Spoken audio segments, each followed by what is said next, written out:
Assalamualaikum dan salam sejahtera. Anda bersama saya Muhammad Dihya Sahlan dalam Berita Pagi Sabah edisi Isnin 10 Oktober 2022. Baik, kita mulakan dengan perkembangan banjir. Hujan berterusan sejak petang semalam mengakibatkan beberapa kawasan dinaiki air, antaranya di Kota Kinabalu, Penampang dan Tuaran. Beberapa jalan utama juga dinaiki air menyebabkan kesesakan lalu lintas. Di Kampung Mansian Manggata, Kota Kinabalu, 9 mangsa terperangkap apabila 2 buah rumah dinaiki air. Kesemua mangsa berjaya dipindahkan ke tempat selamat oleh pihak bomba. Sementara itu di Papar, satu keluarga melibatkan 8 kanak-kanak dan 4 lelaki dewasa di Kampung Kinuta diarah berpindah ke rumah keluarga berhampiran berikutan dinding bilik dan dapur pecah akibat tanah runtuh. Kejadian sama turut berlaku di SK Langkawit Papar, bagaimanapun tiada mangsa terjejas. Menurut kenyataan Sekretariat Jawatan Kuasa Pengurusan Bencana, sebuah pusat pemindahan sementara dibuka di Dewan Masyarakat Papar sebagai persediaan menempatkan penduduk terjejas.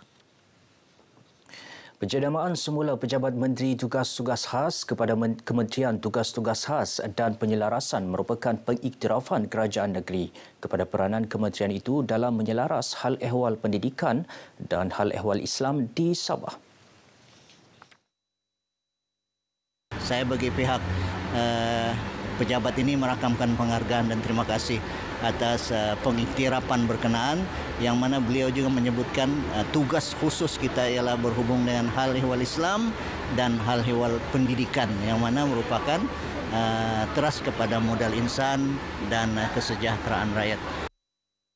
Penjenamaan semula kementerian itu diumumkan Ketua Menteri Datuk Seri Panglima Haji Jinor berkuat kuasa serta-merta selepas persetujuan dicapai dalam mesyuarat Kabinet Negeri pada 5 Oktober lalu.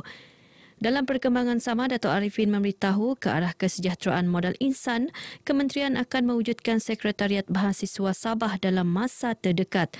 Sekretariat ini berperanan memudahkan perhubungan antara kerajaan negeri dan mahasiswa Sabah di seluruh negara, antaranya mengenal pasti serta menyalurkan bantuan kepada pelajar yang layak. Ahli Jawatan Kuasa Masjid dan Surau di Sabah disaran memperbanyak program yang berupaya meningkatkan rasa kecintaan kepada Allah. Ia termasuklah mengadakan program bermunajat dan selawat. Sebab kelahiran Nabi ini membawa suatu rahmat kepada seluruh alam. Maka kalau boleh diwar-warkan, di peringkat kampung ada majlis, di peringkat surau ada majlis, di peringkat masjid ada majlis, bukan setakat kuliah dan ceramah, tetapi juga majlis-majlis bersalawat ataupun berzanji dan pelbagai program yang lain supaya masyarakat cakna. Dr. Ali Akbar Gulasan berkata demikian selepas merasmikan program Muslimat Bermunajat Cinta Rasul di Masjid Al-A'la, Kampung Lokup, Sepanggar. Beliau berharap program seumpama akan terus dilaksana di seluruh negeri bagi memperingati kelahiran Nabi Muhammad. Sementara itu, pengarah program Muslimat Bermunajat Cinta Rasul, Jamaliyah Muhyiddin, memaklumkan program diadakan bagi memberi peluang kepada umat Islam kawasan Sepanggar menzahirkan kecintaan kepada Rasulullah. Kita menyambut Rasulullah sallallahu alaihi wasallam meminta umatnya sendiri untuk berukhuwah sesama kita, dan kita menyahut itu sebagai salah satu rasa cinta dan kasih kita kepada Rasulullah untuk kita sama-sama bersaudara tanpa mengira siapapun. Program anjuran bersama Pertubuhan Kasih Hawa Negeri dan Nisa Sepanggar ini disertai lebih 100 wanita sekitar Sepanggar. Peruntukan bernilai RM55.6 bilion kepada Kementerian Pendidikan KPM menunjukkan keprihatinan kerajaan terhadap aspek pendidikan negara. Itu reaksi Timbalan Menteri Pendidikan II, Datuk Muhammad Alamin, susulan KPM menjadi penerima peruntukan terbesar dalam bajet 2023. Datuk Muhammad berharap peruntukan itu dapat memberi manfaat kepada kira-kira 5 juta pelajar dan 500,000 pendidik di negara ini selain digunakan untuk perbelanjaan pembangunan. Dan yang paling penting juga ialah bagaimana kita ingin membantu para ibu bapa yang kurang berkemampuan untuk menampung perbelanjaan harian sekolah. Kerajaan tingkatkan pula bantuan awal persekolahan daripada RM100 kepada RM150. Menerusi bajet 2023, kadar bantuan awal persekolahan dinaikkan kepada RM150 berbanding RM100 sebelum ini dan diberi kepada semua murid tanpa mengambil kira had pendapatan ibu bapa yang melibatkan peruntukan RM825 juta dan akan disalurkan pada Januari tahun depan. Bagi saya dengan bantuan tu dapat meringankan beban keluarga macam membeli buku sekolah, macam memberi peralatan sekolah dan macam-macam lagi lah yang dapat boleh bantuan tu untuk membantu kami lah macam yang orang pendapatan B40. Pendapat saya sangat bersyukur dan berterima kasih kepada kerajaan.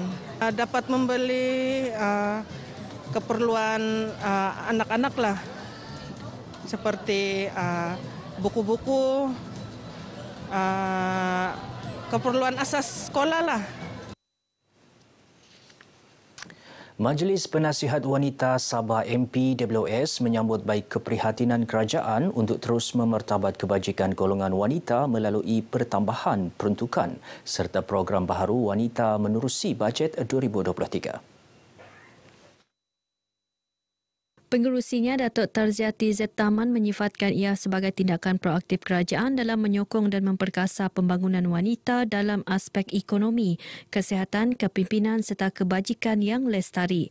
Antaranya adalah kelulusan rang Undang-Undang Anti Gangguan Seksual 2021 melalui penubuhan Tribunal Anti Gangguan Seksual pada 2023, dana pembiayaan khas untuk wanita dalam bidang keusahawanan, memperkasa peranan wanita di peringkat kepimpinan serta pengecualian cukai pendapatan bermula 2023 sehingga 2028 bagi golongan wanita yang kembali bekerja. Saya harap kerajaan negeri melalui kementerian, jabatan dan agensi negeri memohon kuota untuk mendapatkan bantuan-bantuan ini sampai kepada sasaran yang digariskan. Beliau berkata demikian kepada RTM di Kota Kinabalu. Baik, beralih ke perkembangan harian COVID-19. Kadar positiviti yang tinggi iaitu 10.3% menghadkan jumlah penurunan kes harian kepada 111 kes sahaja semalam walaupun sampel ujian cuma 63.5%. Menerusi kenyataan Menteri Kerajaan Tempatan dan Perumahan Datuk Seri Panglima Masri Manjun, angka jangkitan baharu di Kota Kinabalu meningkat lebih 3 kali ganda dengan 54 kes dan Penampang pula 13 kes. Hanya Kota Kinabalu dan Penampang mencatat kes baharu 2 angka, manakala 12 daerah lain tidak merekodkan sebarang jangkitan baharu.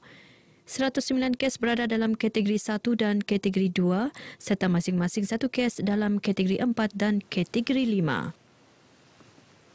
Sekolah Menengah Kebangsaan SMK Pinggan Pitas muncul juara program kuaya perpaduan peringkat negeri Sabah sekaligus akan mewakili negeri ke peringkat kebangsaan. Mereka memenangi hadiah wang tunai RM5,000, piala dan sijil. Sementara naib juara dan tempat ketiga dimenangi SM Tsung Sin Kota Kinabalu dan SMK St. Joseph Bapar. Masing-masing membawa pulang wang tunai RM3,500 dan RM2,500 beserta piala dan sijil. Penyampaian hadiah disempurnakan Menteri Pembangunan Masyarakat dan Kesejahteraan Rakyat, Datuk Syahelmi Yahya, berucap merasmikan majlis penutupan pertandingan di Universiti Malaysia Sabah Kota Kinabalu. Datuk Syahelmi memuji inisiatif Jabatan Perpaduan Negara dan Integrasi Nasional kerana komited mencapai aspirasi perpaduan keluarga Malaysia menerusi penganjuran program sedemikian. Katanya program seumpama mampu menyemarakkan semangat cintakan bahasa kebangsaan sekaligus mewujudkan suasana penggunaan bahasa kebangsaan sebagai bahasa perpaduan yang indah dalam kalangan masyarakat. Persatuan Etnik di Sabah diminta kekal mempertahan dan melestarikan keunikan budaya masing-masing agar tidak pupus ditelan zaman. Keunikan budaya termasuklah makanan tradisi, busana atau pakaian tradisi lebih 32 etnik di Sabah. Pengarah Jabatan Muzium Negeri Sabah, Arif Abdul Hamid berkata, langkah itu juga penting bagi membolehkan budaya berkenaan diwarisi generasi akan datang, sekaligus memperkenalkannya ke peringkat antarabangsa sebagai produk pelancongan. Inilah yang dikatakan budaya tak tampak, intangible culture yang sebenarnya kita perlu pelihara dan juga pertahankan, dan ini sesuai dengan hasrat Enakmen Warisan Negeri 2017 yang kita kuatkuasakan di negeri Sabah. Arif menyatakan demikian kepada RTM selepas merasmikan Hari Keluarga Persatuan Kokos Sabah PEKOS, cawangan Kota Kinabalu sempena sambutan Hari Malaysia di Pantai Tanjung Aru, Kota Kinabalu. Pengurusi Persatuan Kokos Kota Kinabalu, Bendy Blais, memberitahu program disertai lebih 300 ahli PEKOS ini bertujuan mengeratkan lagi hubungan silaturahim sedia terjalin. Untuk bersatu, untuk bilang orang menyatukan silaturahim antara kita, sebab kaum kita ni terlalu tercicir, jauh-jauh mereka. Jadi inilah caranya, satu-satunya caranya untuk kita menyatukan dia orang datang.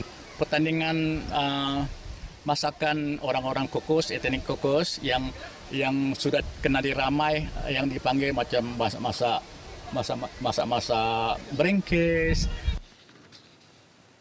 Persatuan Bola Sepak Sabah (SAFA) mengesahkan penyertaan pasukan Sabah untuk bersaing dalam Piala Presiden dan Piala Belia musim depan. Perkara itu turut dimaklumkan kepada Persatuan Bola Sepak Malaysia. Kami akan buat mesyuarat dalam masa terdekat untuk preparation untuk tahun depan. Dan sesi ini kita akan buat sendiri nanti dan kita akan jalankan di peringkat zon-zon dan juga peringkat daerah. Datuk Jelani ditemui RTM selepas merasmikan penutupan Kinabalu Open, pertandingan bola sepak 9-11 Samora Cup bawah 11 tahun dan bawah 12 tahun di Kota Kinabalu.